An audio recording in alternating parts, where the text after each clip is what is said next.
Hey, good afternoon to you. 3:06 now. News Talk 105.9 WMAL, where we're making sense of the news. Coming up this hour at 3:30, Alex Rosen will be with us. You may not know his name right away, but you may have seen a video. He was just at an event with Hillary Clinton, and he wanted to ask her about Jeffrey Epstein. It ended chaotically. Alex Rosen dragged by his T-shirt from the event. We will hand him the microphone. That comes up this hour. Bobby Barak will be with us at 4 o'clock. He's a columnist at Outkick. We're going to talk about the death of an ice hockey player this weekend called Adam Johnson. Died on the ice. And that story very much continuing to develop now. Bobby will give us the latest coming up at 4:30. Gary Katz is here, candidate for chairman at large in the Loudoun County Board of Supervisors race. Have you voted yet in Virginia? Early voting continues. And John Schweppe is here at 5 o'clock, the Director of Policy and Government Affairs for the American Principles Project. You can join us at 888-630-9625, 888-630-WMAL. Yeah, we've got so much to get to today. You know, that hockey story is really shocking, really shocking. This is a former NHL player, former Pittsburgh Penguins guy, who was on the ice this weekend playing in a British hockey league when an opponent crashed into him, and the opponent's skate was raised into the air and made contact with the throat of Adam Johnson. And that led to, you know, all of the worst places opening up and bleeding out. And he died as a result of his injuries this weekend. But I'm telling you, I'm looking at this video going around the internet right now. You see there's one video is particularly gruesome, very fast-paced, and then you see all of the things that happen in the aftermath as he's trying to survive what just occurred. But there's a slower motion video going around of his opponent. It looks like his leg actually goes up into the air and makes contact with the throat. It doesn't look accidental. It looks... If it's accidental, it may be just that where on the body it struck, but the leg itself seemed to me, from that angle, like it was going in the air with some intentionality. Now, what was that for?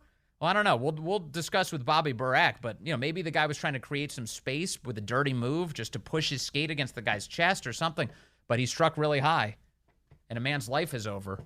And I have to say, the news coverage on this is just as Orwellian as ever. Everywhere I'm looking right now, I'm seeing that a hockey player died from a freak accident. But wouldn't you, if you were a news reporter, wouldn't you tell the whole story of what went down? Wouldn't you tell, even if you don't have to ascribe malintent because you don't actually know that. You can just tell people what you saw, what the footage shows. One of the things you would tell them is, what is the name of the player whose skate went into Adam Johnson's throat? Guess what NBC is not doing today? Guess what the Associated Press is not doing today? And I can go down the list of corporate news outlet after corporate news outlet. They don't even tell you the name of the player. All they tell you is Adam Johnson is dead. Freak accident. Skate to the throat. Maybe we need more neck protection, right? That's what they're talking about now. But nobody's mentioning this guy's name at all? How does that happen? By the way, his name is Matt Petgrave. Matt Petgrave. And again, Bobby Barak has written a column on this subject today. And which is why we're going to talk to him coming up at the top of the next hour. So that's ahead. I do think that there's way more to this story than freak accident. The police are investigating. That's ESPN reporting in the last hour. That was confirmed that the police are now investigating, trying to figure out what happened here. Presumably because there is video footage that shows a man's leg being lifted much higher than just trying to catch his balance and making contact with another player's throat. Let me move on from that topic because we will return back to it. By the way, you can join us today at 888-630-9625, 888-630-WMAL. The Washington Post is obsessing today over the warm temperatures we've had these past few days. Yes, it's warm out. It's been nice. I had they say it's global warming.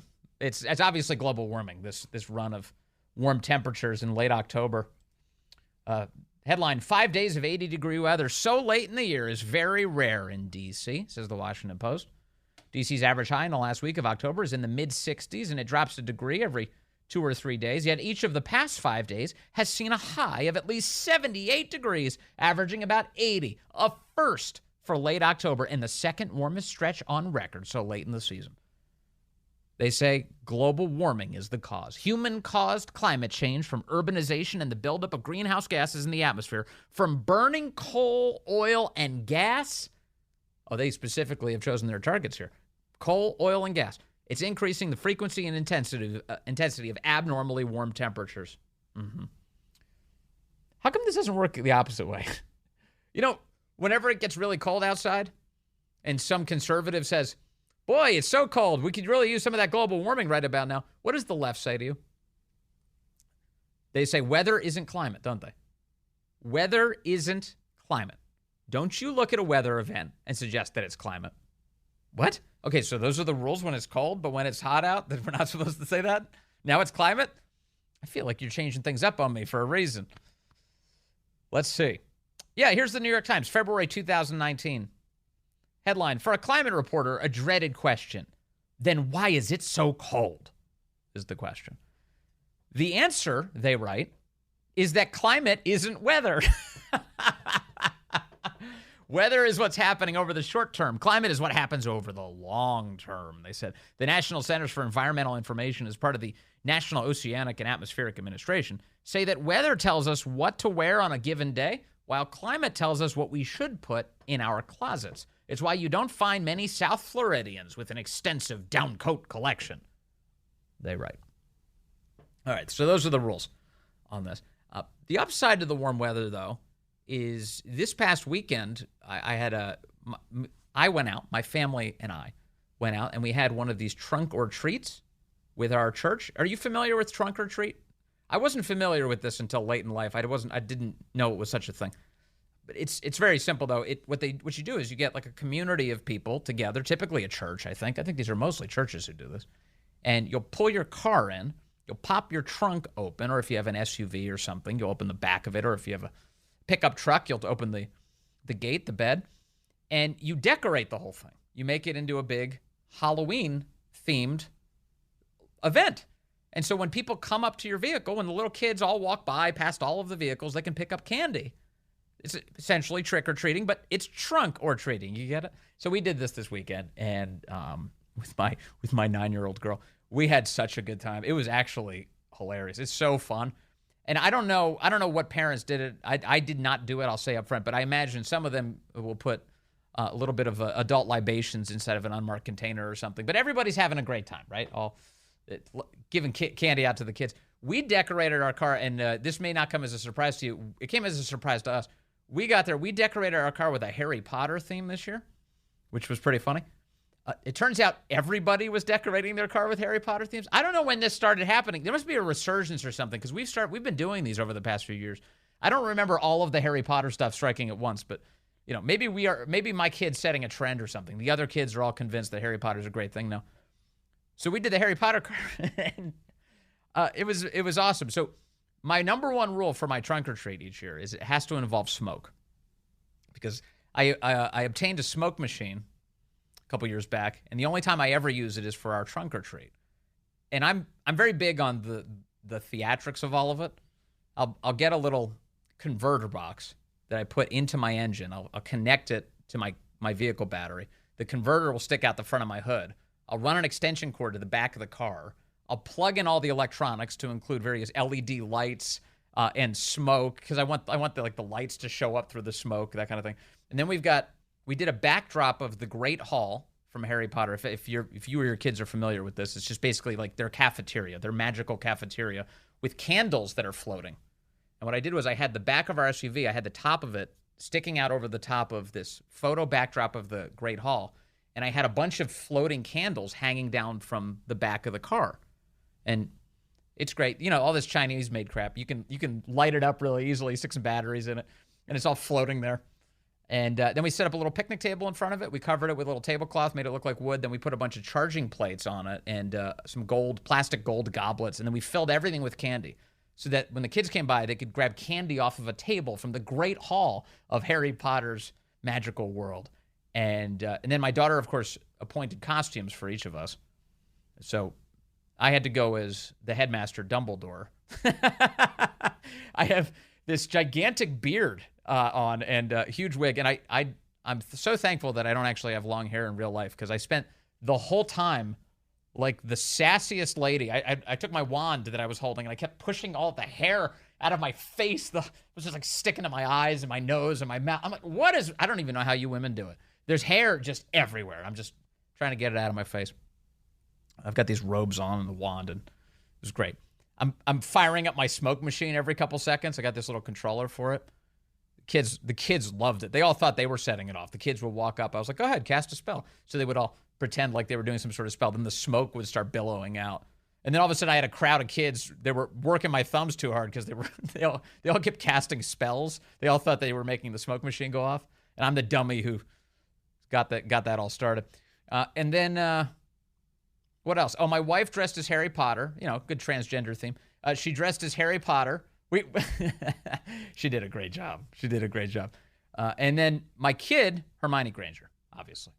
She spent all day curling her hair. We braided it up real tight overnight. She slept in it with like 4 different braids. The next day she lets all the bands out. It's nice and wavy, and she looks like a little Hermione Granger. So it was a lot of fun and such a good time. But the nice thing was, thanks to all that global warming, the weather was perfect for it, because like, how often do you get a Halloween where the kid can actually wear the costume and not have like a coat over it?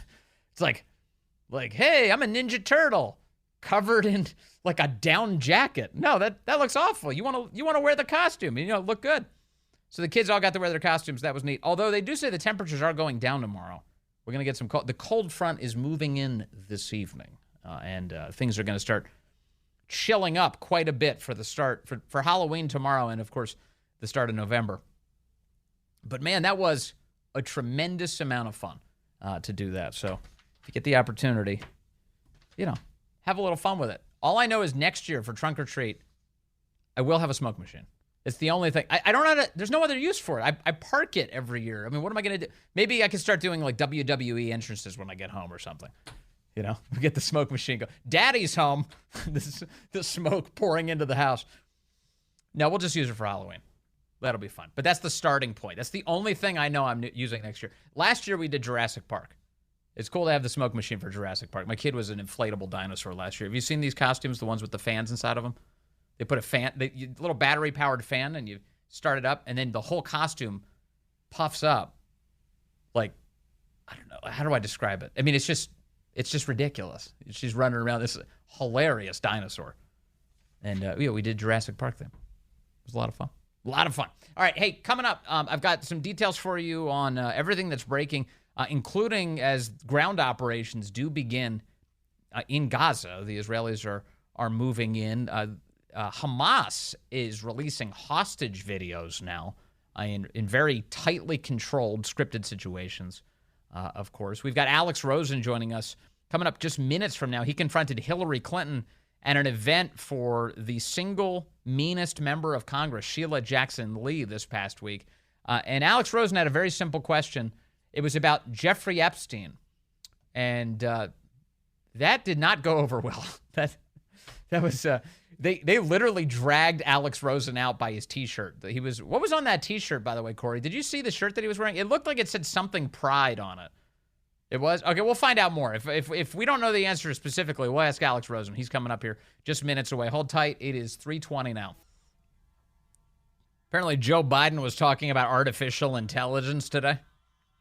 Here he is at the White House. He claims he saw an AI video of himself recently. Somebody had created a spoof of him.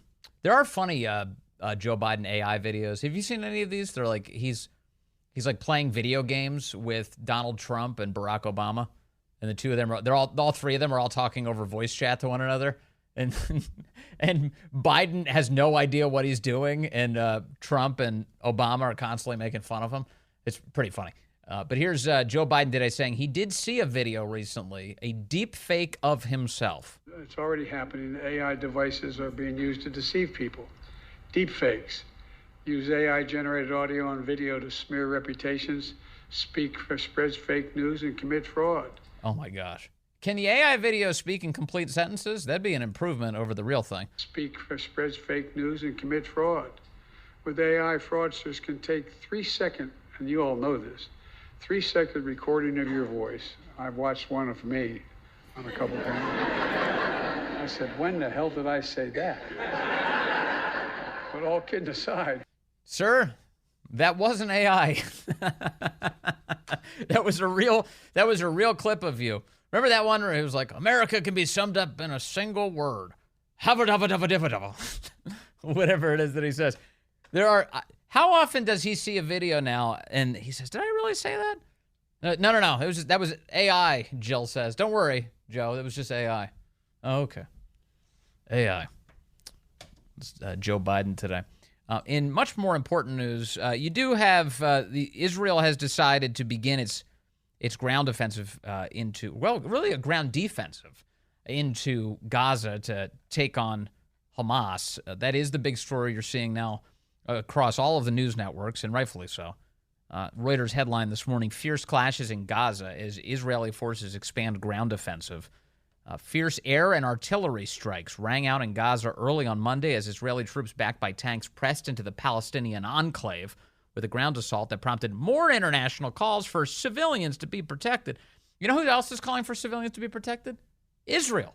Israel has been dropping pamphlets all over Gaza telling civilians to clear the area and that Hamas is lying to them, which is true. Hamas has been telling everyone it's totally fine. Stay exactly where you are. Continue to be human shields to protect our terrorist operations. That's what Hamas has been doing. Israel's been urging people to clear out of the way. As of this morning, Israeli ground forces, tanks, infantry, armored forces had moved approximately 2 miles into Gaza right now. And, you know, there's going to be a lot of different strategies here for how to tackle this. The former prime minister of Israel, Naftali Bennett, has come up with a strategy that part of it is published today in the New York Times that basically involves cutting Gaza in half and trying to essentially take the northern section of it to control it and to get civilians out. Israel will permit water, food, and medicine to reach the south, but they want to strangle Hamas in the north. That's one of the plans here Naftali Bennett is laying out. And he says the reason they've got to starve these guys of the fuel is obviously not to hurt civilians, but to stop the terrorist war machine. And that makes a tremendous amount of sense. Although, have you noticed the media coverage mostly leaves that out? Why is Israel so mean? Why are they stopping the fuel from going in? Because they'd like to stop the killing. How about you mention that part of it? Coming up, Alex Rosen will be with us. We'll talk to him about his confrontation of Hillary Clinton this past week. He was dragged out by his T-shirt.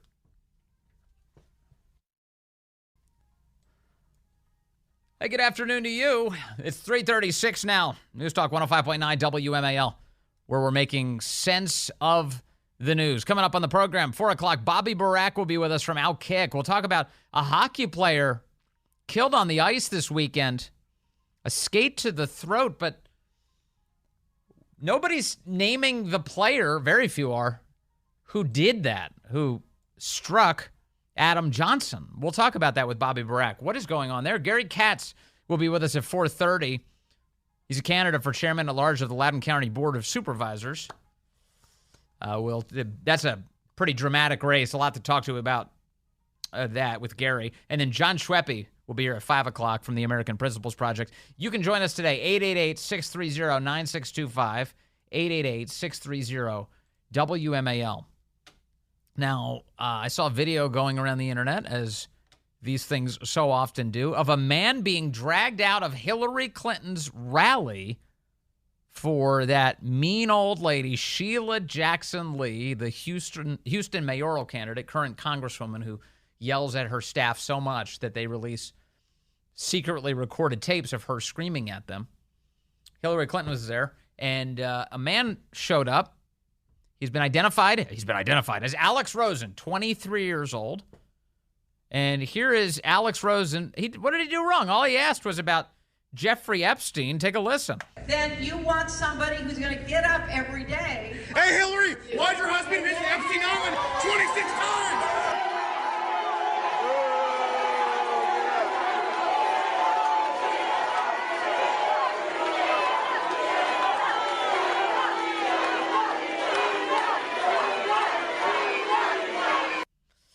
Hey, Hillary, why was your husband on Epstein Island 26 times? A perfectly good question to which the crowd started booing, and then you see Alex get dragged out by his T-shirt. By the way, the T-shirt was interesting, too. I'm not quite sure what was on it. Let's ask Alex Rosen. He's an independent journalist, and he's on Twitter at iFightForKids. He's also on YouTube as well. Alex, good to have you with us, sir. Hi, how's it going? Thanks for having me. Alex, give me the setup here. When was this event exactly, and what did you hope to accomplish? Well, I don't know when the event was. Hillary cloned me after I confronted her. No, I'm just kidding. It was 2 days ago, and basically what I do is I crash rallies pretty often. I guess there's not too many Texas listeners right now, but I crash a guy named Beto O'Rourke who he runs for some position in Texas every 2 years just to grip some money. But I like to crash his stuff a lot.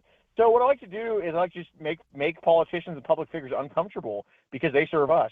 And I confront child predators for a living, not in this type of way, but as we travel the country doing this, just confronting them, hoping to get them arrested. So this is very passionate. It's very hits my heart. Yeah. Fighting pedophilia. So I knew that Bill Clinton went to Epstein Island tons of times, and Hillary has her stuff going on with that too. And I had a chance to go finally ask her because she was 10 minutes away from my house speaking. So I was like, okay, I got to ask this question. I know it's probably not going to get answered, but I at least need to bring some type of conversation about the subject. So, I just decided to go do it then. Sure. And so you get into the event, and like I said, you're wearing a T-shirt. I believe that it may have included an expletive on the shirt, so I'll ask you to censor that component of it. But what did the shirt say? Sure.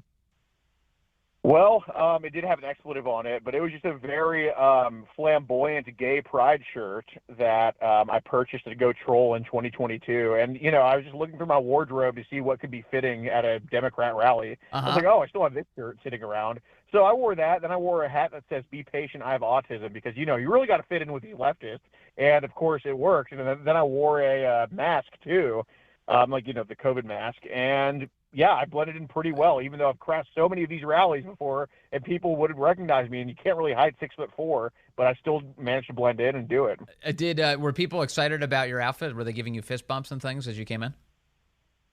Well, I think a lot of people gave me sympathy looks because I really played the character. I really played a special needs person well, to not raise alarm or anything like that. So somebody came and rubbed my shoulder like, oh, poor guy. But other than that, not really. Unbelievable. Okay. All right. So how long into this do you finally start shouting out your question? So there was a lot of speakers before Hillary. They saved the worst, or they saved the nastiest for last. Wow. And, I just want to say this. So there was the board, there's the president of the Teachers Association of Houston, and she opens up, her first sentence is, "I couldn't be more prouder to be here." Yes, with that grammar, president of the Teachers Association. So, it was mind-numbing. Uh-huh. So, then She-Jack speaks. So I was like, okay, Hillary's going to be after Sheila. She-Jack. And, so that's what we call her down here. So, so basically, Hillary started speaking. It's for 5 minutes, everybody was standing up and just clapping. They were just, I couldn't believe it. And then Hillary's like, sit down, guys. And everybody sits down. And then I stand up, and I'm just kind of like, preparing myself, taking some deep breaths, and then I just let it rip. Yeah, babe. All right. So at that point, the crowd turns on you instantly. It was interesting to me that the reaction was very quick. The crowd instantly turned on you, and they had people on you in no time. Who was dragging you out of the event by your T-shirt? I think that was She-Jack's henchman there. Basically, they didn't like me saying pedophilia is bad, so they had a pretty bad reaction to that. So what I like to do at these rallies, it's not my first time doing that. I just like to sit on the ground and make them take me out. Yeah. And, so these 5 bigger dudes came and started just dragging me out of there, and they ripped up my gay pride shirt, which is a total hate crime. And, it made for a great video. I was really happy it happened. Yeah. Yeah. They're not going to, did anyone say they're going to reimburse you for the T-shirt or anything? No, absolutely not. Nothing like that. Okay. So the Secret Service spoke to you. Is that right?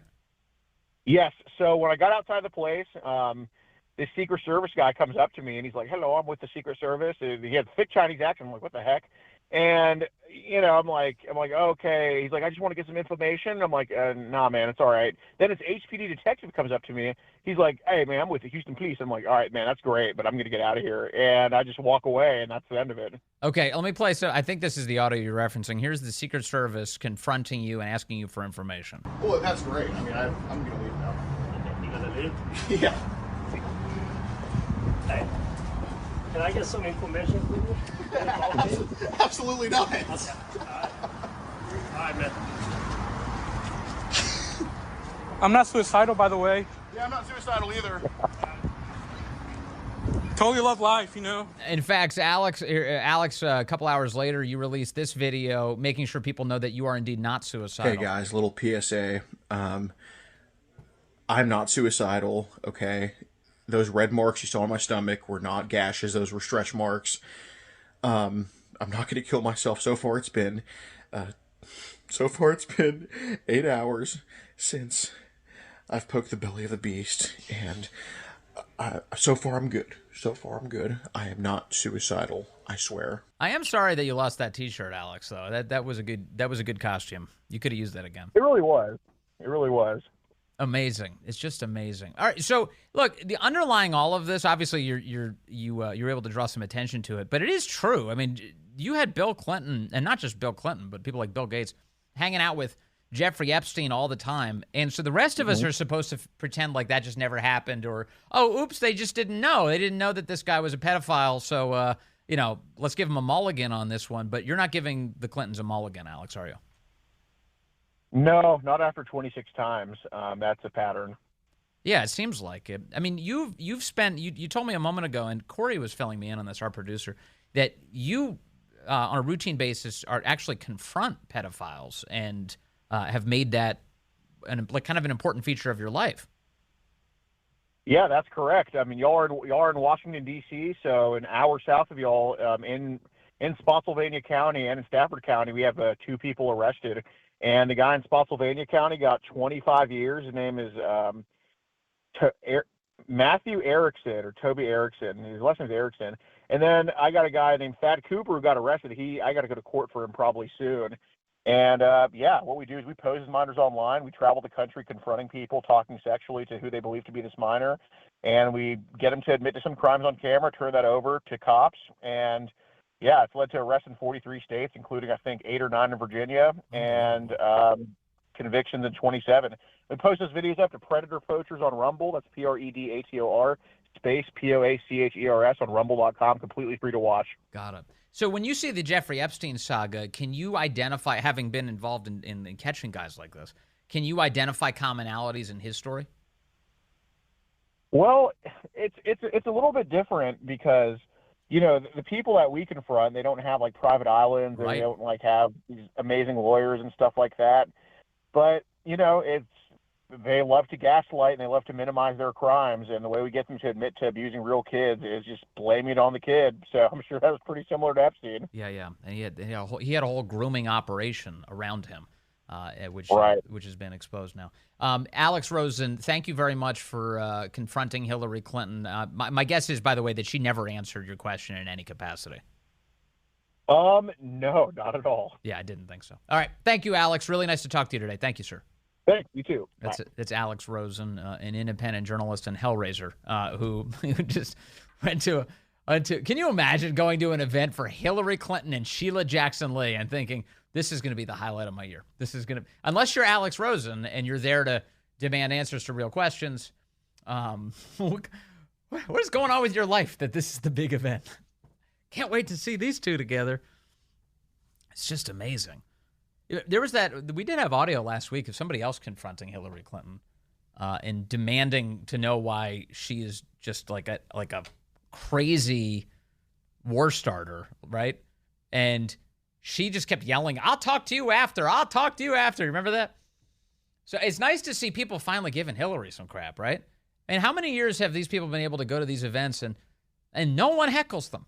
There's nobody there to shout out. Like, hey, why don't you give me some answers on this really important stuff that's going on or that you're involved in? There's a piece today in Time magazine that you should know about. Speaking of Hillary Clinton and idiotic foreign adventures. Time magazine has a piece up today on Ukraine. And my friend and old colleague, Sagar Enjeti, has highlighted a section of this report today. And it involves a top aide to President Zelensky speaking to Time magazine about corruption in their government. Corruption in their government. So now, if anybody would be familiar with the corruption in that government, it'd be people like Hillary Clinton and Joe Biden, people who didn't really do anything to arrest the corruption. They just sought to enhance it. And here's what the aide says. I'll just quote directly from the Time magazine piece about what's going on in Ukraine right now. Amid all the pressure to root out corruption, I assumed, perhaps naively, this is the writer saying this in Time, that officials in Ukraine would think twice before taking a bribe or pocketing state funds. But when I made this point to a top presidential advisor in early October, he asked me to turn off my audio recorder so he could speak more freely.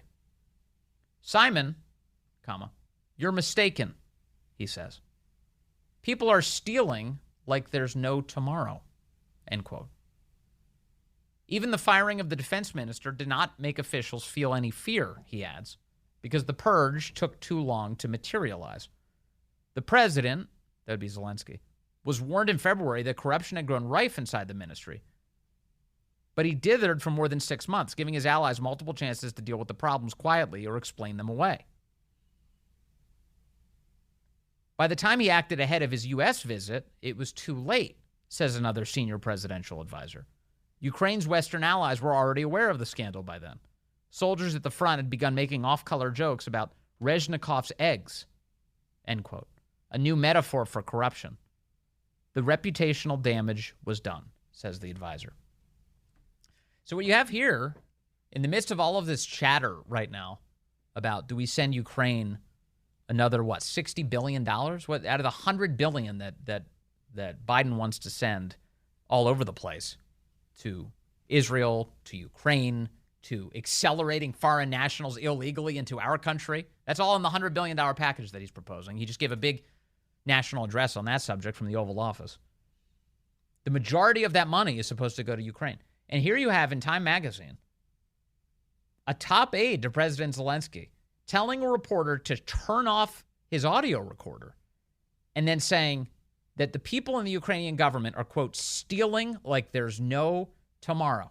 Stealing like there's no tomorrow. Now, if you knew that ahead of engaging in any business deal or any aid package or anything in your life, before you agreed to something tremendous like handing over $60 billion, if you found out that it was going to get looted and plundered, would you sign up for it? Heck no. Not if you cared about the people whose money you were spending. You wouldn't do that at all. Right now, Republicans in Congress, led by the new Speaker, Mike Johnson, they're looking to break up these funding bills. In fact, they're saying, yeah, we'll do some Israel aid, but independently. We're not even going to consider Ukraine as a part of that package. You want to do Ukraine, do it in something separate. But Israel will do as a standalone. Ukraine, you want to do it? Fine, we'll do it as a standalone. You can vote for it, you can vote against it. But you can't lump all of these together. So that's the update on that subject. Let's check in on traffic. Okay. You know, at this point, there really is no excuse for the District of Columbia to have the words Black Lives Matter painted on the street in front of the White House. It is a cop to a pro-terrorist organization. Obviously. Look at the riots that happened in our own streets across the country, including in Washington, D.C. And then simultaneously, this is the same group that was just glorifying Hamas's attack on Israel. The beheading of children, the kidnapping, the raping, the murder. Come on. The game is over, everyone. And the people who were associated with this organization stole all the money and bought mansions with it, okay? So now look at this headline. Daily Signal today. D.C. freshens up Black Lives Matter street art despite Hamas endorsements. The great Mary Margaret Olahan reporting on this today. The District of Columbia is busy, quote, freshening up the BLM logo right now near the White House. They're going to paint it. They're giving it a fresh coat of paint to make sure it really stays in the city. They say it should be done. The 50-foot tall yellow letters outside that 2-block portion of 16th Street Northwest. They even changed the road signs there. They dubbed it Black Lives Matter Plaza. And they say it'll be done by around Thanksgiving, just in time for us to be thankful for that. Thanksgiving. They're just never going to learn. How many more terror attacks do they need to support before you say, oh, yeah, that might be a problem? Let's not paint the street to celebrate the organization that celebrates murder and anti-Semitism and death. Perhaps that would be a start. Just a baseline. Coming up, Bobby Barak is with us from Outkick. He'll talk to us about this hockey player who just died, skate to the throat. A horrifying story, but we're just learning the contours of some very complicated elements in it. It's all ahead on the Vince Coglianese Show.